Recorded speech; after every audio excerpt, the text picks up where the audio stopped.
I always thought the world made sense, a place of cause and effect where actions had predictable consequences. That was until the day I found myself in the abandoned theme park on the outskirts of town, standing before the dilapidated Ferris wheel. Its rusted carriages swaying in the wind like spectral pendulums. The park, once a beacon of joy, had become a forgotten relic, a perfect setting for a story that defied all logic.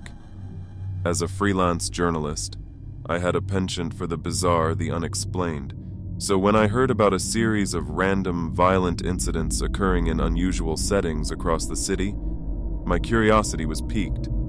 Each attack was different in method, but similar in its sheer randomness and brutality. A man assaulted in a forgotten library, a woman attacked in an old, unused subway station. The police were baffled. There were no connections between the victims, no motives, just a trail of chaos and fear. I began to delve into the story, interviewing witnesses and compiling reports. That's when the dread of the unpredictable started to creep into my psyche. The randomness of the incidents made the world seem like a labyrinth of potential horrors, where danger lurked around every corner. My nights were plagued with nightmares, my days filled with a hyper-vigilance that was exhausting. Standing there, in the shadow of the Ferris wheel, I felt a shiver run down my spine. It wasn't just the eerie setting. It was the realization that I had become part of the story. The theme park, with its ghostly rides and the laughter of long-gone children echoing in the air, was the perfect place for the next random act of violence.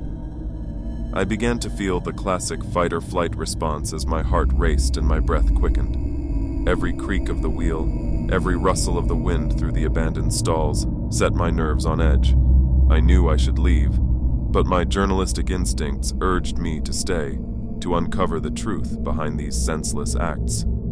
As I walked cautiously through the park, past the haunted house with its leering clowns and the carousel with its grotesque frozen horses, I couldn't shake the feeling of being watched. My fear was not just for myself, but for others who might unwittingly stumble into this den of unpredictability. Empathetic distress gnawed at me as I thought of the victims, their lives irrevocably changed by random acts of cruelty.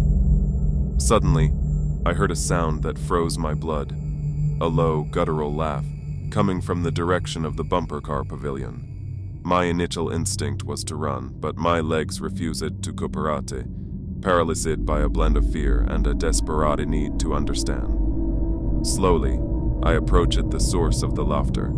There, amidst the wreckage of bumper cars, was a figure shrouded in darkness. I could barely make out his features, but the intent in his eyes was clear. He spoke in a voice that was both chilling and eerily calm. "Do you understand now?" he asked. "The world is chaos, random and unkind. I am merely a servant of that chaos." His words struck a chord within me, amplifying my paranoia and trust issues. How many people walked among us harboring such malevolent thoughts, ready to disrupt the fabric of our reality without warning? I felt a loss of control, a helplessness that was suffocating. As I stood there, facing the embodiment of my deepest fears, my journalistic objectivity crumbled. I was no longer an observer.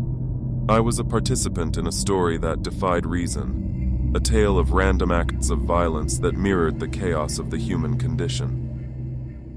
The man vanished into the shadows, leaving me alone with my thoughts.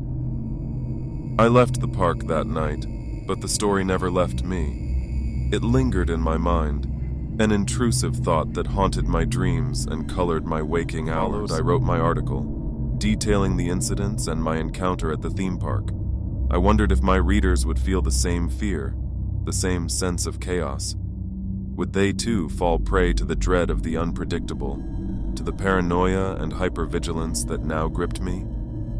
I realized then that the true horror of these random acts of violence was not just in their brutality, but in their ability to shatter our illusions of order and safety. In a world where chaos reigned, fear was the only certainty, and every one of us was a potential target. As the days turned into weeks, the city remained in the grip of fear. New incidents occurred, each more random and senseless than the last. A couple attacked in an abandoned theater, a lone cyclist ambushed near a derelict factory. The pattern was clear. There was no pattern. The randomness bred a pervasive dread that enveloped the city like a thick fog. I continued my investigation, drawn deeper into the labyrinth of fear. The more I learned, the more my paranoia amplified. I saw potential threats everywhere, in the eyes of strangers, in the shadows of buildings. My desire for control clashed with the chaotic reality unfolding around me. The fight-or-flight response became a constant companion, adrenaline coursing through my veins as I chased leads and interviewed witnesses. One night, I found myself wandering near the old railway station, its tracks overgrown with weeds, a relic of a bygone era. The moon cast eerie shadows across the broken platforms, and I couldn't shake the feeling of being watched. It was here that I experienced the peak of my fear. A sudden noise from behind made me spin around. In the dim light, I saw a figure standing at the edge of the platform. My heart raced, my breath caught in my throat. Was this another victim, or the perpetrator of these heinous acts?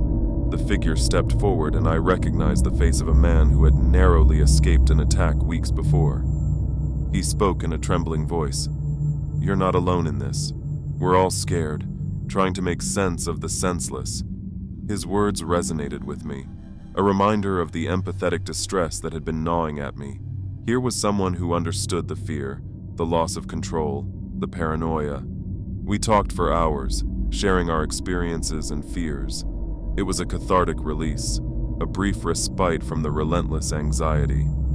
But as I left the railway station, the reality of the situation hit me again. The city was still in the grip of terror, the threat of random violence ever present. In my subsequent articles, I explored not just the incidents, but the psychological impact they had on the city. The fear of the unpredictable, the loss of control, the hypervigilance.